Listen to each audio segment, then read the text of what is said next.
We are finally here. It's the weekend of UFC 135. I'm Eric O'Brien from Way of the Warrior. Your main event is Jon Jones and Quinton Rampage Jackson. Quinton at 33 years old, Jones at 24 years old, the youngest UFC champ in history, and looks to defend that belt, which I think he will do, and handily. While Rampage has had a great camp, I still think at 33 he's much too slow, and you're going to see almost a repeat of the Shogun fight.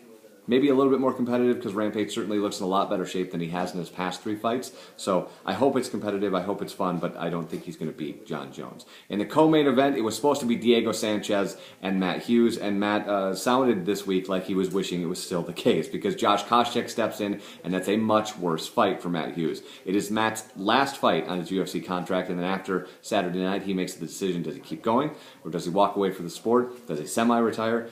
Whatever he's going to do. Does he open an ice cream stand? We don't know, and we won't know until Sunday morning when he's clearly going to be brushing off whatever happens to him in his loss against Josh Koscheck, because I think Koscheck's going to be way too much for him. The X factor, the orbital injury to Josh Koscheck by the hands of GSP. That is a dangerous injury. It was really, really brutal for Josh Koscheck, and so being punched in the eye again might freak him out a little bit. But aside from that, I really don't think that it's going to be a factor. The wrestling will be null and void, and I really think that Josh, while it won't be the most exciting fight of the night, certainly is going to beat Matt Hughes.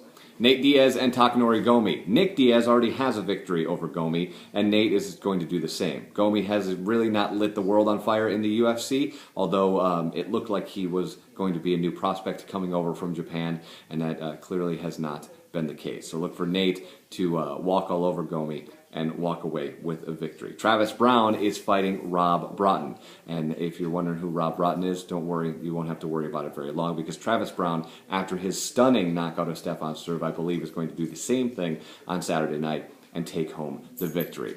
Mark Hunt, another Pride guy, come over from Japan, not really that great. He's 1-6 in his last 7. Somehow still in the UFC.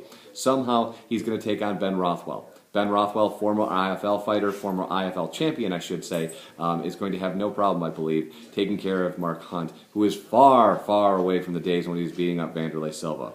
In fact, I'm not even sure at this point he could beat Wanderlei again, as far as Wanderlei has fallen. So I'm hoping for fireworks. I don't think that Mark Hunt's going to last very long. I don't even look for it to get into the second round. There are Facebook fights on Saturday night. The weigh-ins are tonight on HDNet. We go live at 6 p.m. Eastern on Way of the Warrior and go for 2 hours. Special 2 hours for UFC 135. We talk to Jon Jones, Rampage, Matt Hughes, and even Rashad Evans, who's next up for Jon when he gets past Rampage. Check it all out tonight, 6 o'clock. It's Way of the Warrior.